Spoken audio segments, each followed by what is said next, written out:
In this hand, I have a food high in carbs, and in this hand, I have a food high in fat. Many people believe that if you combine fats and carbs together, then things get ugly. But is that really true? Depends. Firstly, we have 3 macronutrients: proteins, fats, and carbs. And now proteins are the building blocks to our body.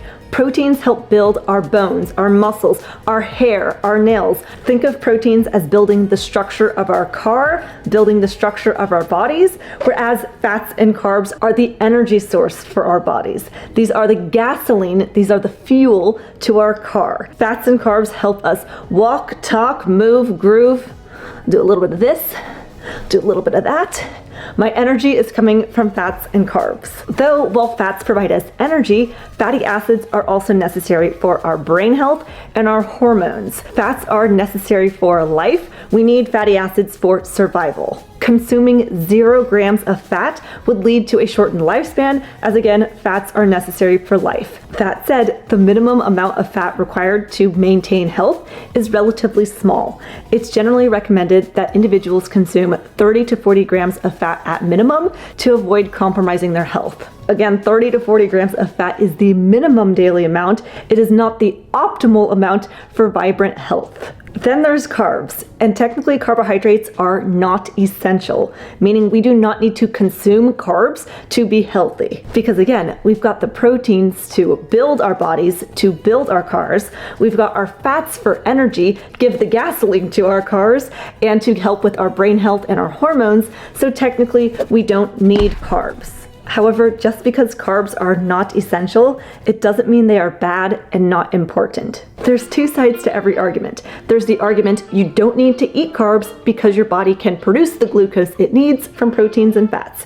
And then there's the argument that you should eat carbs because if you don't, the body needs glucose so badly that it will be forced to make the glucose from proteins and fats. It's not necessary to eat carbs to be healthy. It's also not necessary to sleep for 8 hours each night, though most people would agree that you're likely going to have more energy, feel better, get sick less often if you get 8 hours of quality sleep versus 4 hours of sleep. It's not necessary to exercise to be healthy, but most people would agree you're likely going to get stronger and your body's going to feel more vibrant if it gets exercise. So while humans don't have to eat carbs to be healthy, that doesn't mean it's going to be optimal for everyone to avoid eating carbs. For some people, it may be optimal for them to limit or reduce their carbs, but again, not everyone. Technically, no one eats a 0 carb diet, as there's trace amounts of carbohydrates in all foods found out in nature, like eggs, or even if we were to kill an animal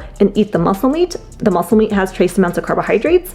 The only exception being humans extracting just the fat part out of the food, extracting the butter out of the animal, extracting the coconut oil out of the coconut. Otherwise, without humans tampering and extracting the molecule out of it, all foods found out in nature do have trace amounts of carbs. I think about someone like Dr. Sean Baker, who's a doctor that promotes a carnivore diet. He says he eats anywhere from 4 to 5 pounds of meat a day. Therefore, he's getting about 25 upwards of 40 grams of carbohydrates from muscle meat. Again, that's still super low carb, and not everyone may find it's optimal to go that low of carb.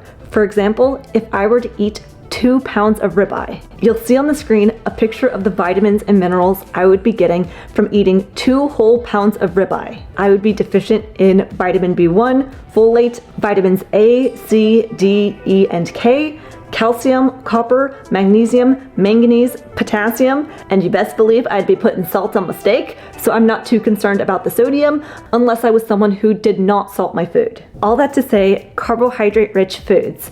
And I'm not talking about processed junk food carbs, I'm talking about single ingredient whole food forms of carbohydrates, fruits, vegetables, and dairy. These foods that have carbohydrates can provide the body with energy and also essential vitamins and minerals like magnesium, manganese, potassium, vitamin C, vitamin E, vitamin K, and folate. Now keep in mind, I eat a low carb diet. I don't eat a zero carb diet, and I'll explain why later. I also don't eat a high carb diet, and we'll cover this later in the video as well. But the reason why I'm mentioning right now that I eat a low carb diet is because what I'm about to say is gonna make it seem like I'm promoting a high carb diet when I'm really just trying to answer the question, why eat carbohydrates if they're not essential? Well, for vitamins and minerals, for hydration. Carbohydrates hydrate our cells, and so it's easier to hold on to electrolytes when having carbohydrates. Carbs can help with keeping cortisol levels lower, relaxing the body. They can help with sleep. Carbs provide the body with quick energy. You know, there's studies out there that muscle is so important for our longevity. If I were to be skinny and lean and have no muscle, well, I could have more brittle bones. I could have a more frail body where if I were to fall, I could seriously injure myself or break a hip. Whereas if I had more muscle, muscle is like our armor. It's like our protection. So if I had more muscle and I were to fall, I'd be less likely to fracture a bone and be able to recover faster. So because muscle is so important, doing activities like resistance training, lifting heavy things, any kind of activity that strengthens the body does require energy, and the quickest way to get energy is from carbohydrates.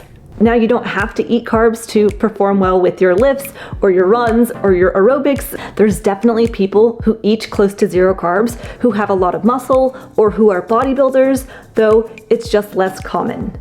If we look at people like Dr. Shawn Baker or Robert Sykes, they eat a high-fat, close to zero carb diet, and yet they have great physiques. They have a lot of muscle mass. However, they are more like outliers. The majority of people who eat a high-fat, close to zero carb diet do not look like these gentlemen. In fact, the majority of people who have great athletic performance and who have a lot of muscle mass eat carbohydrates, as carbs are just the quickest form of energy. Now granted, there's stats out there that 67% of Americans do not regularly exercise, so they may not need quick energy. Though if the goal is to have a long, healthy life, therefore we need muscle, then the quickest form of energy is carbohydrates to help with performance in the gym. At the end of the day, I would just test it for myself. How does your strength, your energy, your hydration, and your endurance compare having close to zero carbs versus if you have a little bit more carbs? Again, I don't eat a high carb diet, but I also don't try to get as close to zero as possible. All right, now let's cover the role fats and carbs have on weight loss. In the low carb carnivore keto space, you'll hear a popular phrase, burn fat to lose fat, which means if you eat fats and you limit the amount of carbs you're having, then your body is going to be burning fat for fuel. The tricky part with this phrase, burn fat to lose fat, is people are confusing the burning part, thinking that the burning part is suggesting that you will burn literal body fat and therefore lose weight, when what the phrase literally means is if you eat fat and you don't eat carbs, then your body is going to be burning fat for energy. Again, we can use fats and carbs for energy, and so if we're just not having carbs, then our body's going to use fat for energy. Therefore, we're not burning literal body fat, we are burning fat that we've eaten. So if you're trying to lose weight and you're eating carbs, then you'll be burning carbs to lose fat, or if you're not having carbs and you're eating fat, then you'll be using fat for fuel to help you on your weight loss journey. Now, of course, someone can eat too many carbs and therefore gain weight.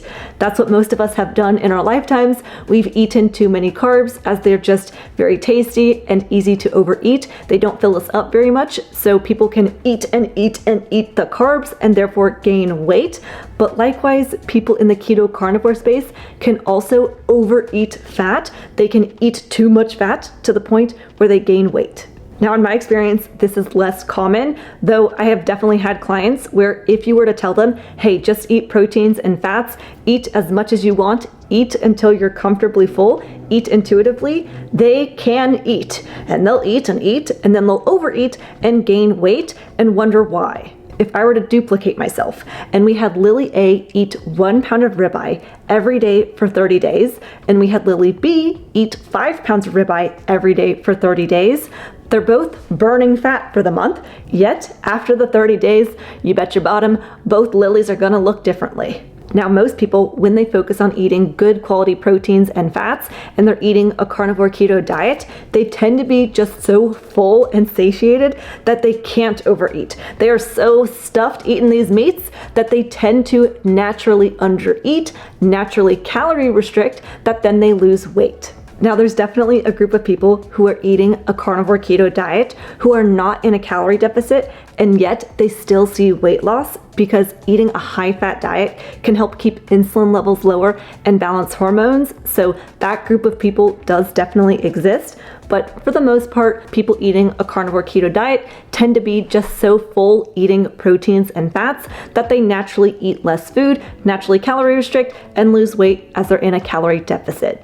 On the flip side, someone can be eating a high carb diet, be in a calorie deficit, and lose weight. I like to think about our vegan and vegetarian friends. A lot of them are very lean, small people, and yet they eat almost an exclusive carbohydrate diet. But what happens if we combine fats and carbs together? Often when we think about foods high in fats and carbs, we think about things like pizzas, donuts, chips, dessert, and technically none of those foods make people fat.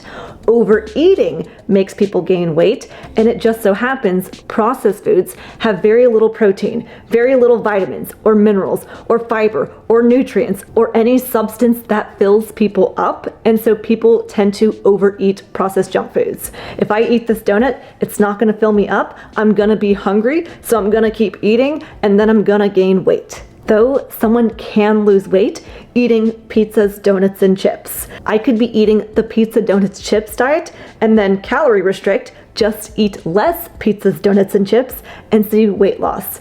Now, I don't recommend eating the pizza, donuts, chips diet because you'd still be depriving your body of nutrients. You'd still likely have irritability, mood swings, acne, stomach pain, diarrhea, fatigue, low testosterone, etc. But technically, you can lose weight eating any kind of diet if you calorie restrict. So going back to non-processed junk food, whole food forms of healthy fats and carbohydrates, someone can lose weight eating fats and carbs combined together. In fact, bikini models and bodybuilders, they mainly eat diets that are 30% protein, 35% fat, 35% carbs. The reason I don't eat macros like that, well, first let me explain why I don't eat a zero carb diet. The reason I don't eat close to zero carbs is because I don't sleep as great.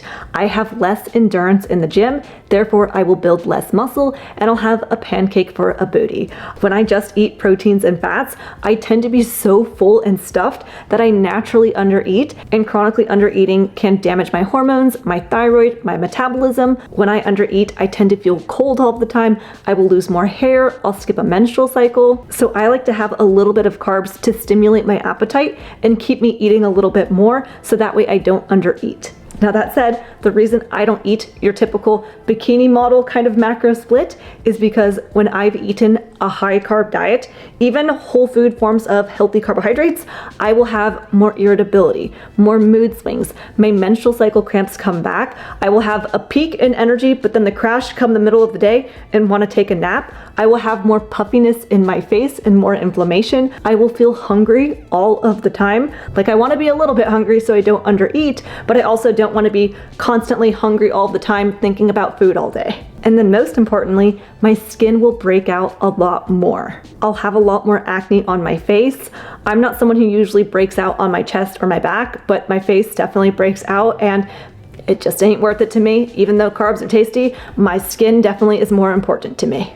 Aside from managing my carbs, another thing that has really helped with my skin health is wearing a red light face mask, which brings me to today's sponsor. I got this face mask from Bon Charge, which it can help with not only reducing acne, but also blemishes, fine lines, wrinkles. It can help with making the skin look more young and help with aging. So I've been using it for about 10 minutes a day, and I can wear it while I'm doing my work or watching TV. And so it's kind of like two birds, one stone, where I'm helping my skin, but I'm also being productive with my work. I know it looks silly with me wearing it, but I'll look silly today, and in the future, I'll be looking mighty fine, okay? What's nice too is it's only a one-time purchase, so it's like I don't have to keep buying lotions and creams over and over again. I'll leave a link in the description to the face mask where you can get 15% off your order, or you can get 15% off of Bon Charge's products using discount code Lillie Kane.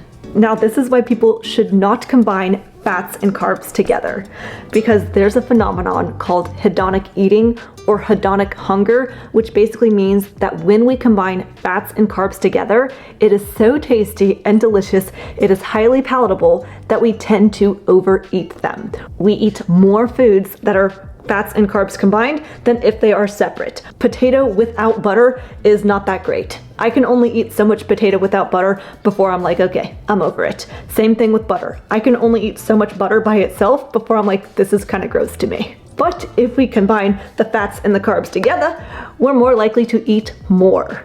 And so when trying to lose weight, sure, you can combine fats and carbs together, but it's just something to remember that fats and carbs together are so gosh darn tasty that if trying to lose weight, be sure not to overeat. Also keep in mind that carbohydrates, like I had mentioned, they hydrate our cells. So when our cells are holding onto more water, then we will have more water weight. My husband, when he has more carbs, it really nicely fills out his muscles and his muscles look nice and buoyant.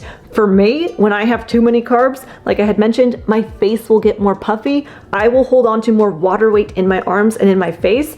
And so something to keep in mind is that carbs can make you hold on to more water weight. So when trying to maximize body composition, some people may do better on a higher carb diet, others may do better on a higher fat diet, and some people kind of a combo of both, like myself. I combine fats and carbs, and I'm not concerned about gaining weight. If you're finally ready to lose weight or build muscle or overcome an autoimmune condition, I do offer one-on-one coaching where I can help create meal plans, answer more questions, and so I'll leave a link in the description to my coaching rates and services. Don't be silly, subscribe to Lillie, and I'll see you in the next one.